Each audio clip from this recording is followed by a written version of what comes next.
Challenges can seem really, really big and daunting, but when you just keep showing up and you just keep chipping away at them, it's quite astonishing what you can achieve with effort consistently applied over time.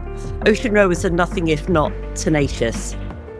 Welcome back to Sustainability Solved, where we'll be helping you and your organisation turn environmental challenges into business opportunities. I'm Will Richardson, founder and Chief Purpose and Innovation Officer of Green Element Group. And as ever, I'm joined by Charlie Luxton. Hello, Will. Hello. How are you? I'm very good. Excellent. I'm very good. I'm quite excited about what we're going to chat about today because it feels very timely because we're talking to Roz Savage, who's an MP, who's been trying to get the Climate and Nature Bill through Parliament, and that's been a rocky ride. So it feels like we're almost touching into current affairs, Will. Yeah. Well, Hey. and you know what? It is so connected, isn't it? Politics and business and the stability. And I think that's what people really wanted from this current government, was stability after the Interesting times. I'm trying to say interesting times. a Interesting word that's times. not a swear word show. Interesting times. Yes. Interesting yes. times. It was a really interesting conversation. I think there's lots of takeouts from it. One, I felt that there was a general positivity that despite the bill being kicked into the long grass, so to speak, elements of it might come back, and that actually as organisational leads and business owners, that we've got to keep the pedal to the metal because this stuff isn't going away. It just might take a little bit longer and we're not quite sure of the form that it's going to come in, but it's definitely not going away. And I thought one of the really interesting points she made, because one of the big criticisms, I think, of current legislation around sustainability and certainly nature and environment is the lack of funding. And that, yes, there's lots of legislation, but there's no funding and everyone's increasingly, it's irrelevant. And she sort of made a really good point that if government constantly says it has no money and doesn't invest in these areas, people will just ignore it and get on with stuff on their own. And government becomes less important in wider society, which was a moment of, anyway, I'm giving it away, aren't I? I'm giving away some stuff. But I think, it was a really interesting point of we've got to get on and just do this stuff ourselves. And it is up to businesses and organisations to solve it because government, frankly, ain't up to purpose on this one. That was my main takeout. But you might have a different one. I think you're right to a degree. I also took that climate change is quite on the schedule with politicians. It was nice to hear that the politicians on the whole actually understand climate change and there was no real kickback. What was happening was party politics, and that's the system we're in, not the understanding of climate change, which to me is rubbish but good at the same time. Such a glass half full person, Will. I love it. Shall we get into it? Let's hear what Roz has got to say.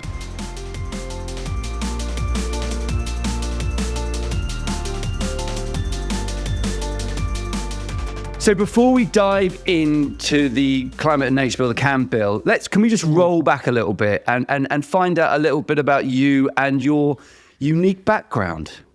It is a little bit unusual as career paths go, isn't it? Yes, I started out in business for 11 years, but then I had a sort of early midlife crisis combined with an environmental awakening, which led to me becoming the first woman to row solo across 3 oceans. And I was specifically using my expeditions to raise awareness of the environmental crisis. And actually, I think it was very good preparation for standing for Parliament and now being an MP. All that experience of navigating shark-infested waters, standing me in good stead. And stamina. And I would imagine you've got loads of tales, but yeah, I mean, it's so impressive of you, Roz, for doing that. It's brilliant. Well, yeah, I was built for endurance, not speed. And actually, because I had that environmental mission, it sort of helped that my ocean voyages were on average about 3.5 months long. Because obviously, while I was out on the ocean was the main opportunity to get my environmental message across. So I would write on my blog about the adventure for 5 or 6 days out of the week and then lace it with a bit of environmental messaging on the other 1 or 2 days of the week. So hopefully I was reaching a different audience from usual environmental campaigning. That was very much the intention behind it. And as it turns out, ocean rowing is also just so rich with metaphors and learnings about our relationship between humans and the environment. It's incredibly humbling being out there in a storm in a tiny rowboat. It really gives you a very different perspective on where humans stand in the overall scheme of things, particularly in relation to the sheer power of the natural world. So I think when we're on dry land, we can imagine that we've got nature nicely tamed and under control. But in the middle of an ocean, you're very clear about who's in charge, and it's not us. What did you do in business before your environmental awakening and your sort of love of the sea became expressed in the most extraordinary way?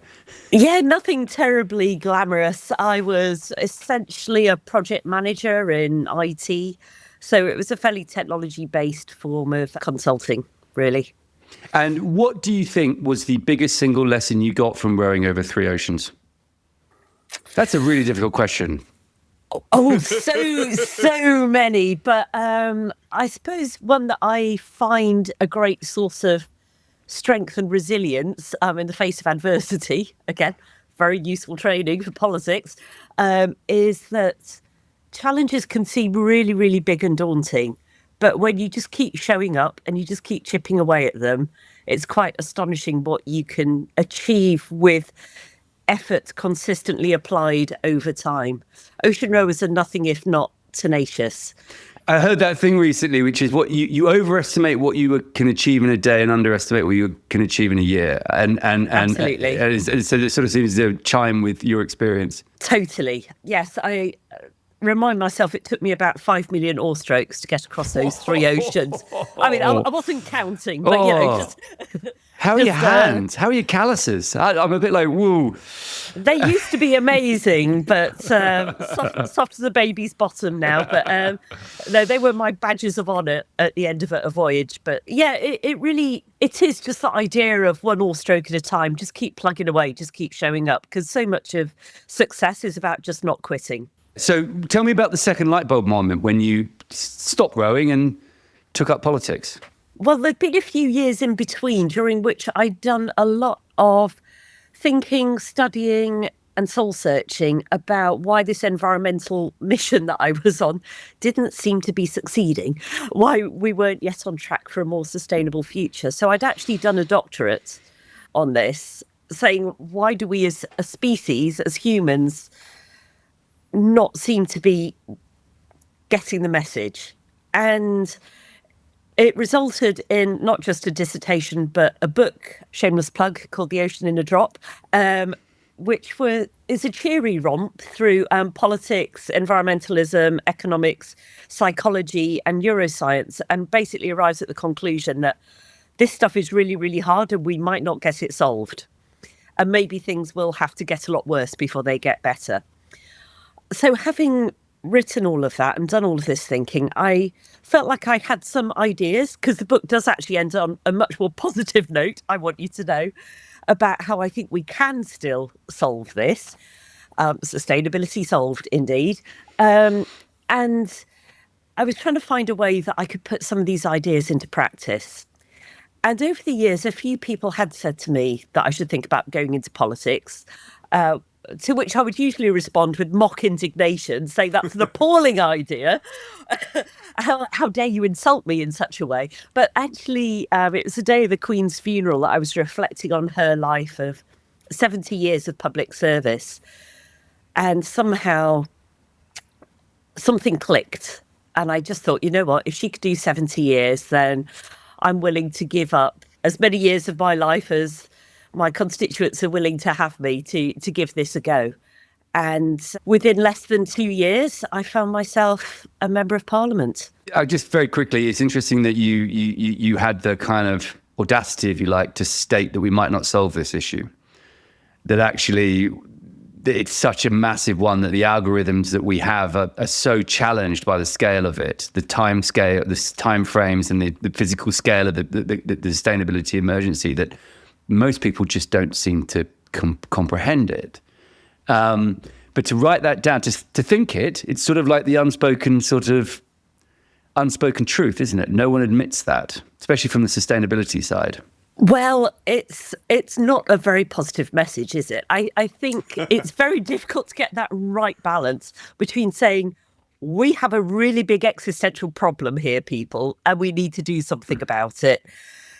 How do you strike that right balance between scaring people to the extent that they just shut down and go, well, clearly we're all doomed, so what's the point in even trying? And saying, without sugarcoating anything, actually, we can do something, we have to do something. And even if it is too little, too late, there is a lot that we can get out of this as individuals, as communities. There are a lot of things about getting on track for a more sustainable lifestyle that deliver short-term benefits as well. And, I'm convinced that we could have happier people and a healthier planet at the same time. But it's very difficult without being able to have a one-to-one conversation with each person individually to strike the right balance. And I think maybe the environmental messaging over the years could have maybe been pitched a bit differently, could have been pitched in a more positive and encouraging way, could maybe have been more about saving the humans, not saving the planet or saving the whales. Not saying that saving the planet and saving the whales are not good things, but I think some healthy self-interest needs to come into the equation as well. I mean, when I'm talking to clients about sustainable architecture, I talk about trying to save the environment with a capital E, that reduce your impact on the planet, but also the little e, i.e., the environment immediately around you and where you spend your time, your home, and how a low energy home is far more healthier for you, as well as being cheaper. So there's trying to get people to understand, or a workplace or any of these places, that actually there's loads of rub-off benefits that we don't spend enough time discussing, Yeah, I imagine that, both of you have obviously thought about these questions a huge amount. And how do we strike that right balance of being positive while also acknowledging fully the scale of the problem? I feel that I often have these competing narratives in my own head. So how do you handle it? I think lots of people do. I did my first talk on climate change when I was 15. So I've been thinking about this for quite a long time. But I'm positive. I've been constantly positive. I can't help it. I think that's in nature. But there's so many conversations around exactly this within the climate community of, do we go, do we shake a stick? Do we be positive? And I don't think there is a right or wrong. And as you said, it's every individual person will respond differently, and you can't go around and talk to every single person individually. But what we are going to need is government leadership on this issue, whatever's going to happen. So tell me a little bit about the history of the Climate and Nature Bill, a kind of pod history of where we are to get to this point, what's happened recently, it's been in the news, and where we're going. Actually, Charlie, I'm sorry. I know you keep trying to get to the Climate and Nature Bill, but can I just add another piece onto what we were talking about a moment ago? Because I just feel like there's an elephant in the room. So I'm going to go out on a limb here, and I feel like I do just need to name this elephant in the room, is that the model of capitalism that we have at the moment is almost designed to encourage the exploitation and the pollution of nature. Now, I'm absolutely not saying that all capitalism is bad, but predatory capitalism, that sort of profit at the cost of all else, including the earth, including our ecosystems, it puts the incentives in the wrong places.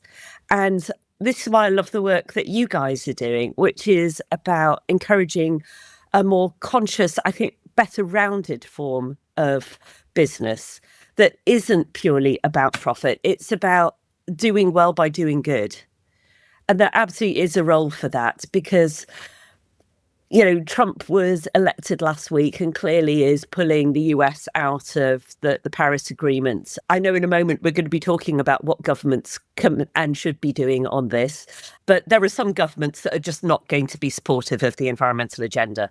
So there is a massive role for business. And I absolutely believe that there is going to be a shift in the way that business is done, that business can and must be a force for good in this equation. And you can see that with B Corp. And I went to their launch party in 2015, and they have grown arms and legs since. And I think that, you've got the Better Business Act that has come through. You've got the Climate and Nature Bill as well. And I think talking about the Climate and Nature Bill, what do you see you can envisage building onto that? Because I totally agree, degrowth, and that is a rabbit hole that we could definitely go down. But I think, how do you see it all fitting together with the Climate and Nature Bill? Just give a little recap of the 4-year life of the Climate and Nature Bill. It was first started by Caroline Lucas of the Green Party about 4 years ago. It was the Climate and Ecology Bill. And I've had some wonderful conversations with Caroline because I feel like I adopted her baby. So I really wanted to be respectful of which is now a small child, wanted to be respectful of the original spirit of the bill. And the way that I've translated her original intention is that out of climate and nature, maybe the most important word in that is and. Because what she really wanted to emphasise was that intimate interconnection between climate and nature. And I think a lot of people are aware that a changing climate destroys nature, as we've seen recently with the wildfires in California. But maybe there isn't the same level of awareness that destroying nature affects climate. We know that cutting down forests, the Amazon, does have very significant impacts on climate and affects the ability of the Earth to self-regulate on its temperature. So it was saying we cannot solve one of these crises without solving the other, that we need to do them in parallel, recognising that there is this deep interrelationship. So in its latest incarnation, the intention of the bill is to get agreements that have been made internationally under climate agreements and biodiversity agreements like the Leaders' Pledge for Nature, like the Global Biodiversity Framework, to get those commitments into law so that they are binding on governments going forwards. And to that end, it's looking at giving the Secretary of State a duty to come up with a strategy that really connects those pledges with delivery on the ground. And there's also a piece about bringing people along with us, saying this matters to everybody. So there's provision for a citizens' assembly that would act as an advisory body to government so that people from across British society would feel that they have a voice in this, that there is somebody who broadly represents their demographic, their ethnicity, their socioeconomic group, their part of the country in this advisory group going forwards. Because sometimes it feels like not everybody is on board with this. And I firmly believe that if we're going to solve these really difficult problems, then we do need everybody's creativity to be directed at this. And we do need everybody playing their part. So those are the broad intentions of the bill. And where does it sit now? I know that it's been sort of delayed and that you're having a meeting with Ed Miliband specifically to sort of discuss the next steps. Where do you see it now? I mean, tell me a little bit about that vote and what happened behind the scenes, if you're able. Well, a really important element in this story is that I was bringing the Climate and Nature Bill as a private member's bill. So this wasn't, I happen to be a Lib Dem MP, but this wasn't a Lib Dem bill. There's this weird sort of lottery where they literally pull little numbered balls out of a goldfish bowl like it's the FA Cup draw. And seems a perfectly sensible way to run a country, doesn't it? Absolutely. Absolutely brilliant. Love it. Oh my God, I didn't realise that. Yeah, can't we televise it? I know. It's insane. It wasn't, I think it was filmed. I know that saying about laws and sausages, you just don't want to see how they're made. So it was very random and completely unmeritocratic, but it was also a great opportunity. And I knew immediately that I wanted to do something in the environmental arena. It has been quite a learning journey. Private members' bills generally only succeed if they are small and bite-sized in their ambition. And of course, the Climate and Nature Bill is about as big as it gets. So it does seem to be a recurring pattern in my life that I bite off more than I can chew and then try and chew it anyway. But I did have an absolutely brilliant campaign team behind me. 0 Hour have been working on this for several years. They already had a massive level of support across the public, scientists, trade unions, celebrities, the big environmental NGOs, like pretty much every big non-governmental organisation you can think of was behind this. So we already had all of that to build on. But ultimately, we did run slap bang into a government that was opposed to this bill coming into law. Why? Because I voted for this government, and I voted for them because there was an understanding that they showed an understanding and a concern for nature. Certainly in some of the policy that they were discussing.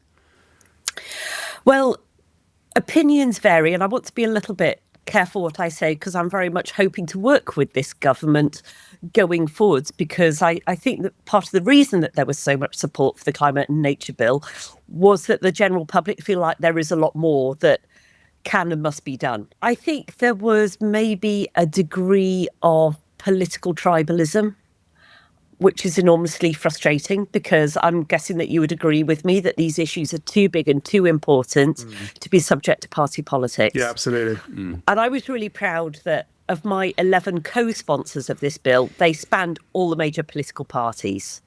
So we had Labour, Conservative, Lib Dems, Green, Plaid Cymru and SNP co-sponsors for the bill. It felt really important to build that coalition. I think that the government feels it's already doing as much as can be done. I've known Ed Miliband when I first met him in 2009. I don't claim to know him well, but I do absolutely believe that his heart's in the right place and that he's pushing really hard, certainly on net zero.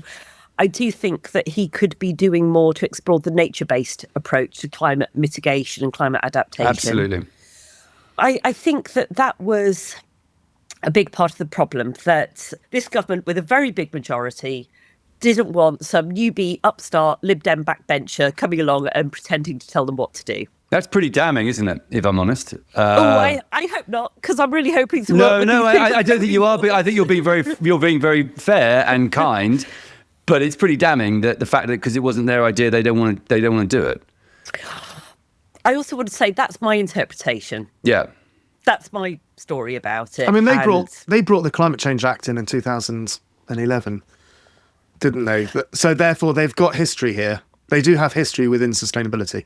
Yeah, they do, and it's a good history. And I do hope that in the future, they have made some commitments that do open the door to future cross-party work.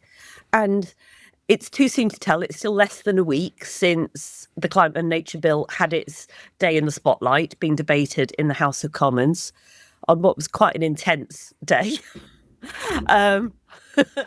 After not very much sleep the night before. So as time goes on, I hope that we will see a genuine willingness to work across all the parties on this, because that is what we need going forward. I don't think the world has ever had quite such an unpredictable political future. We're seeing the rise of some pretty extreme groups across the world. And it does feel important that we lock these environmental protections into law so that we future-proof, I hope, against radical changes in the future. What do you think the implications are for businesses, this sort of uncertainty? Because whether you were a supporter of the CAN bill or not, the fact that there might have been quite a sort of chunky piece of legislation that you could plan around has now gone. And in fact, if anything, you're left with a bit more uncertainty that the bill might come back, that there's a conversation with Ed Miliband. For businesses, where do you think there are holes in legislation and where do you think this is going to affect them? I think people generally, and business people in particular, really like to know where the goalposts are. Whatever business you're in, you're having to make long-term investment decisions and you need clarity about what is the national strategy. And whether you like it or whether you don't like it, at least it gives you that framework to operate within. And we've seen in the past when there have been potential strong environmental legislation coming into force around electric vehicles or whatever, it's the uncertainty that business really hates. They're like, no, please just tell us what's going on so that we can plan. So at the moment, it does feel like, I would imagine businesses feel like they're getting mixed messages from the government. On the one hand, they're gung-ho for net zero, but on the other hand, they're talking about expanding airports and building new runways. So where are we? Where are we heading? Kind of interesting, though, isn't it? Is that this uncertainty seems to be an absolute paralyzer for the whole of the business sector. So, for example, biodiversity net gain, BNG, big thing introduced recently, lots of conversations about, biodiversity net gain points and all kinds of work, the credits and all kinds of work around that. And then there's the hints of the question that they're going to can that.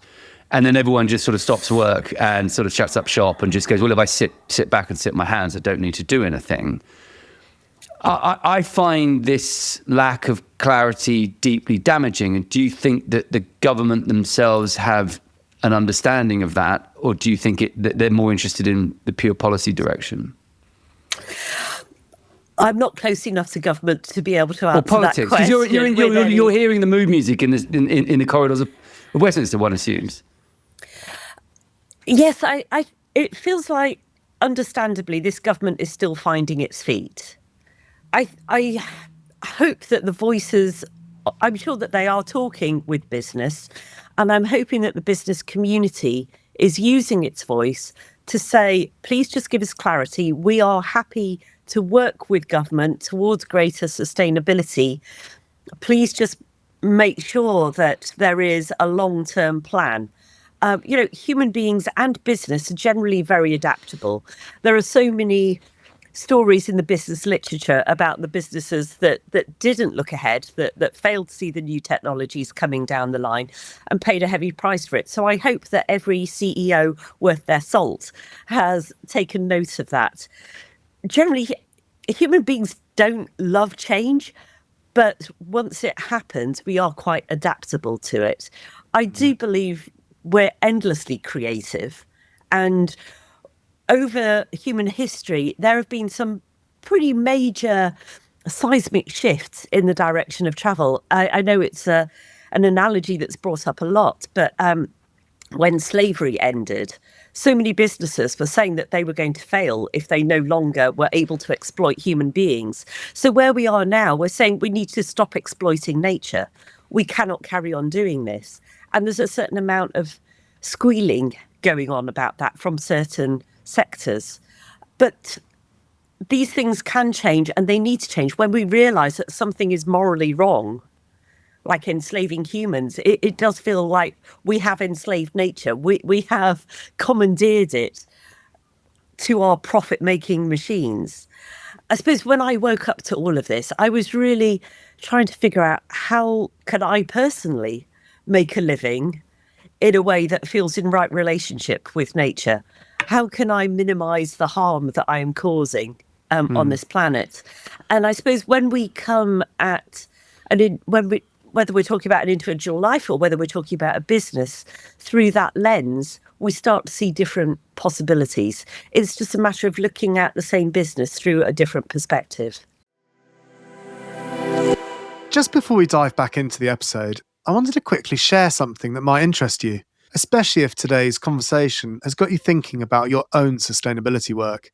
Some of the things we hear most in this industry are, I wish I could connect with other people doing this work, or I'd love to turn my sustainability expertise into something more. Well, Green Element, the sponsor of this podcast, have created their own ambassador network. And it does exactly that. This isn't about selling you something. It's actually about helping you make money while building the sustainability community we all need. So, here's what's in it for you. First, you get to join a genuine community of sustainability experts who share knowledge, refer work to each other, and solve problems together. So no more working in isolation. Secondly, there's real money involved. There's a 10% commission on software referrals and 5% on consultancy work. We're talking about projects that go from £1,000 right up to 100 grand. Plus, you'll be able to boost your presence by taking part in our fireside chats. I've actually got an email in front of me from Louise Stevens, one of the ambassadors, and it says that all her clients are genuinely happy because she's got a great partner and her clients love them. But here's the bigger picture. You'll be helping accelerate the sustainability transition that we desperately need. Every referral, every connection, every collaboration moves us closer to the world we're all working towards. If this resonates with you and you want to earn some extra income, click the link in our show notes to apply to become a Green Element ambassador. Okay, back to the show. Yeah. I think we've got a client, a law firm, that have now looked at their books, and if their large clients are not looking at sustainability, they see it as a massive risk. And these contracts are millions of pounds. And so they are going, actually, they're a risk if they're not looking at sustainability. We can't work with them because they may not actually be around in 10 years' time. So I think that's that certainty that I think legislation brings into that. And I guess with the Climate and Nature Bill, in July, it all goes through. What do you see as positive things that will happen on the back of that? What are definitive things that could happen on the back of it going through? I really want to manage expectations about what's actually going to happen in July. Last Friday, the bill was technically adjourned until the 11th of July. In practice, I'm afraid that what that means is that when it comes back around, it will be so far down the order paper that it won't get debated. It has effectively been pushed kicked off into touch. Yeah. Okay. I do hope that in the future, the Climate and Nature Bill, or something very much like it, that it will yet again rise from the ashes. I do think the way that change often happens is we plug away for years and years. So this is the story that I tell myself and that I think is quite helpful for environmental campaigners when we feel that we've worked so hard for so long and change is not always discernible.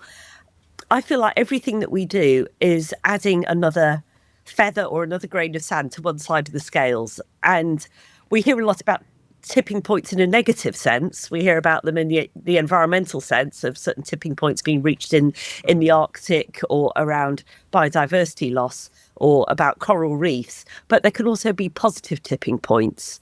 You look at when the Berlin Wall came down. Like, most people didn't see that coming, but clearly there were things happening under the surface that led to a sudden radical shift. And the world opens up. So I do think that the really hard graft that people have been putting in for decades now is gradually leading up to a tipping point where, again, this is the story that I tell myself because it keeps me going when the going gets tough, that there will be that tipping point and we will have this outbreak of common sense, this realization that the fate of humans and the fate of the rest of nature are inextricably linked. And if we're not taking care of the natural world, we are eroding our own future, that we cannot exist without a rich natural world. So are you expecting businesses and organisations to now take the lead? Because clearly politics isn't. I wouldn't say that politics is not taking the lead, but I do think it could be doing a lot more. And I think the change needs to come from everywhere. When I was asking myself this question, why is change so hard? I was, for a while, saying, does it need to be bottom up? Does it need to be top down? I actually think we need it to be bottom up, top down and middle out. I think whoever we are, whatever work we do, however we live our lives, we all have a lot more power than we allow ourselves to believe to create a more sustainable future. I think you're spot on, but I think that the general consensus within the general public is definitely understanding sustainability much more. My worry is there seems to be an apathy within politics, and always has been as well. If you listen to the rhetoric around many leading politicians, they seem to have always be on almost the denial side of climate change. And that worries me because you've got a general public that actually do understand it because they're not stupid. But we're being led by this apathy. And it's refreshing to listen to people like you, Roz, because it's who we need to be in government. And does that sit with what you know from politics? We've got one of the most centralised democracies in Europe. And I think part of the problem with having a very centralised democracy is that lobbyists have got a very small target. There's a relatively small number of people that they can influence to maybe limit our speed of travel towards a more sustainable future. And I think what we're going to see over the coming years is that there are going to be more communities taking back power at a more local level.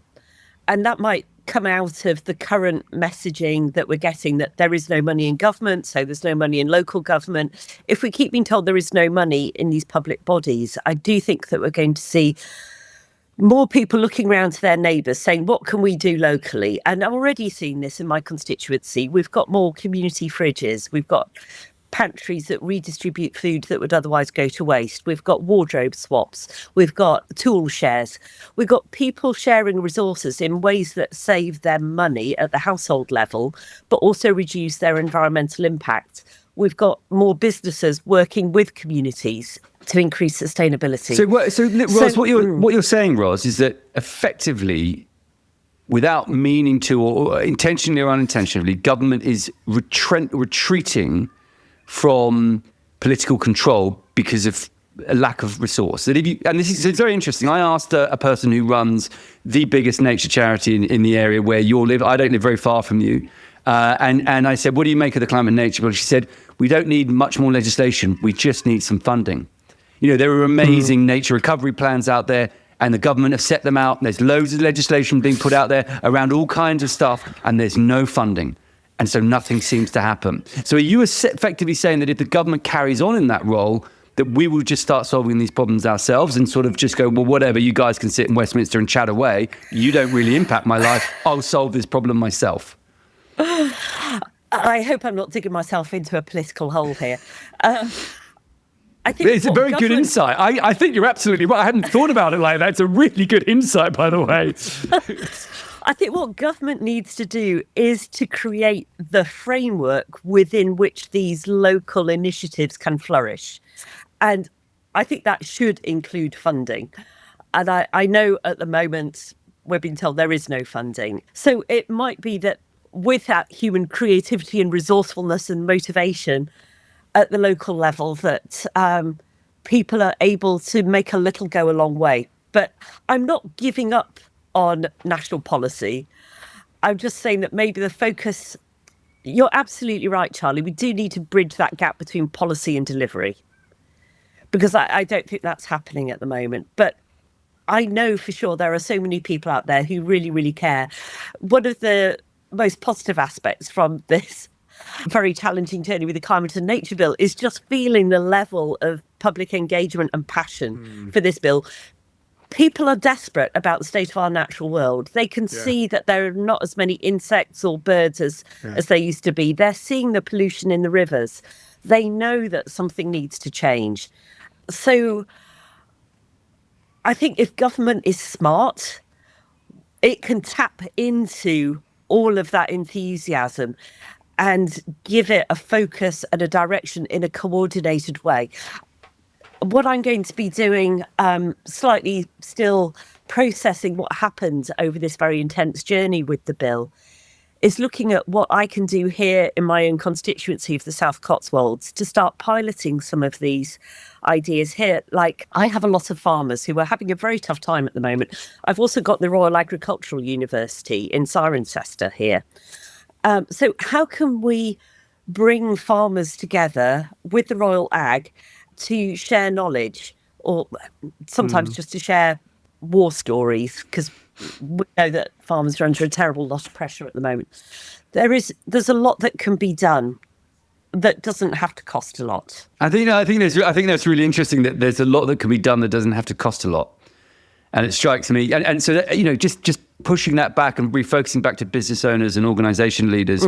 Where do you think they should respond to what's happened? I mean, what do you think the message the government is on purpose or without maybe even meaning to? What's the message they're giving them? That you're on your own? That you have to prove that being sustainable is you have to make that a business success as well as a sustainability success, and that we're not going to sort of support you that with legislation? What are they saying?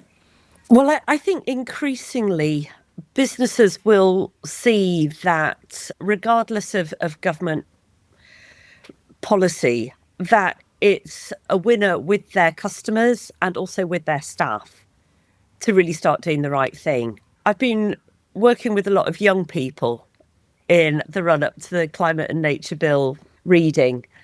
And we know that young people now going into work want to do something that feels right to them, something that feels purpose-led.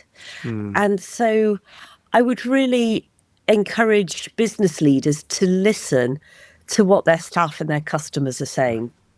Because I do think that demand is growing. And what are you looking ahead? I mean, what do you think? Where do you think we're going to go with environmental regulation? I mean, we're still having a degradation of biodiversity in this country. It's still going down.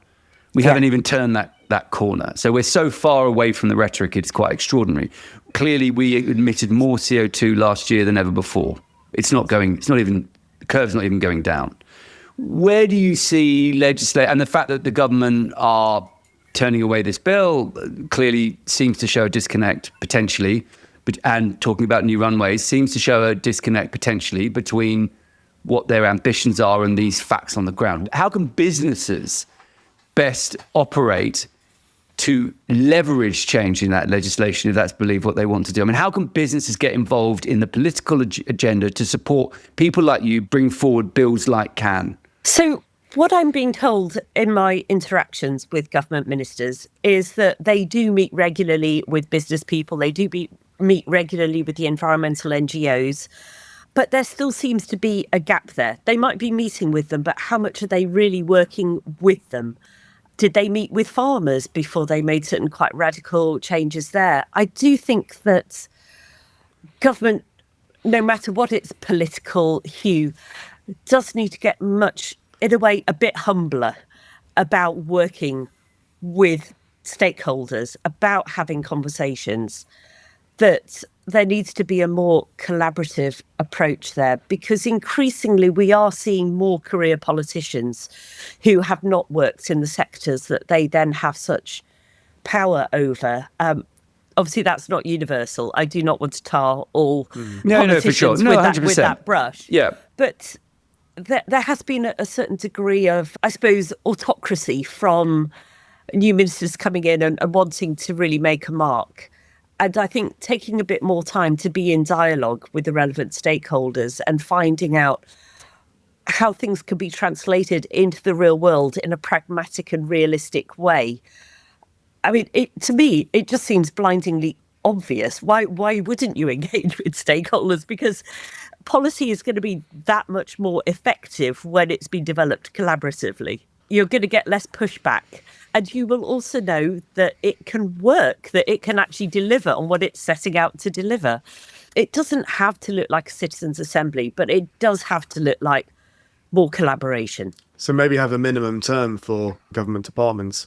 So, wouldn't that be a great idea? Yeah, rather than have someone once every 2 months that then has to try and put their mark on it. And what do you think? You're obviously new to Parliament. Have you been surprised by other MPs' attitudes towards the environment, reassured or sort of disappointed? I would say that it varies. Is that a very political answer? No, I'm not a very political person. Great, quite go frankly. on then, dish the dirt. I've been really, really impressed with the depth of knowledge of some, I suppose my fellow Lib Dems are the ones that I know the best. And I really want to give a shout out to Pippa Halings, who is our environmental spokesperson, who is so knowledgeable on this. And she's been absolutely my right-hand woman throughout these climate and nature deliberations. So it varies from the deeply impressive to the not so much.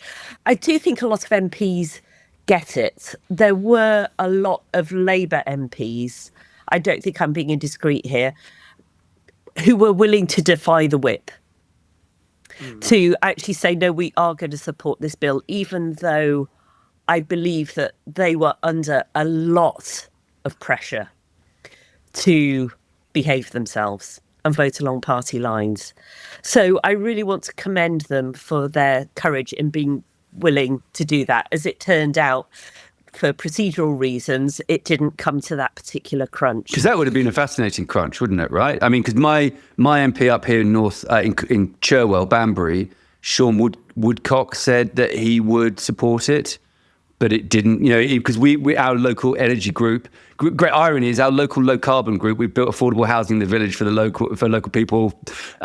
We were given £400,000 by Ed Miliband in the dying days of the last Labour government. And we've done 70 houses, largest community owned car club, electric car club, all this stuff paid for by the man who's now canning the bill, pardon my pun, which is supposed to take his mantle forward. I mean, it looks like politics has slightly gone crazy there, but that's my rant over. I suppose something that I'd underestimated was how tribal politics can be. And I suppose parties want to get re-elected, so they want to take the credit for certain things. And it could be very difficult for them to allow people from other parties to play in their particular sandpit. I think party politics has got... I sometimes think if we'd have wanted to wire some of our systems to guarantee the trashing of nature, we couldn't have done a better job. But when we look at our current model of neoliberal capitalism, that really prioritises profit, when we look at short-term electoral cycles and party politics, it does seem that these are going completely the opposite direction to really having a long-term strategy and to working in ways that transcend political divisions. So I don't know how, if we could redesign the system from scratch, I think we would now come up with something very different that would probably lead to wiser decisions. But we don't get that privilege. So again, by inference, are you sort of suggesting that you think elements of the CAN bill will come back into policy going forward, but in different ways and possibly put forward by the government? And therefore, as organisational business leaders, you should be taking this seriously and preparing for it because there's an inevitability towards this direction, or not? Let me get out my crystal ball. Well, that's what I'm asking you to do, yeah. I actually just want you to say yes to this. Thank you so much for talking to us about this bill. I'm actually taking quite a lot of positive stuff out.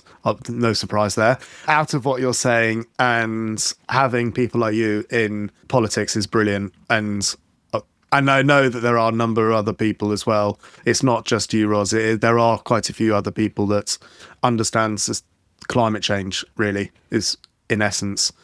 And the fact that we're moving forwards with it, it may not be in that iteration, it may be in different iterations, I think is a great way forward. Yeah, I just wish, I think that if the Climate and Nature Bill had been allowed to progress last Friday, I think it would have really made a very clear and very public statement that this government is absolutely committed to bold action, necessary action on climate and nature. And that would have been very warmly welcomed by a lot of people. I know there was some fear-mongering and some fairly bizarre rumours going round about what it was going to entail for all sorts of things. There were some conspiracy theories. But really, the way that the bill would be translated into law is down to the Secretary of State. It just requires the Secretary of State to come up with the strategy. So unless the Secretary of State wants mass starvation and us all to be incarcerated in cities and all of the other things that were being alleged, which I somewhat doubt, then those would not naturally flow from the intentions of the Climate and Nature Bill. So I think a bold statement like that would have been a very good thing to say this country is now committed to this. And we haven't got that. It's looking more piecemeal than that. And that's an opportunity missed, in my view. But we keep coming back and, we keep sticking our oars in the water and we carry on trying. And Roz, thank you for carrying on trying, and please carry on trying, because we do need change and we do need politicians and politics to play a part of it. We can't just rely on business. Business can only get us so far, but we do ultimately, we need politicians to play their part, and you are, and hopefully the current government, who I voted for and and wondering why increasingly need to play their part too. Anyway, that's about all we've got time for, Roz. Thank you so much for joining us. That's been fantastic. Absolute pleasure. Thank you.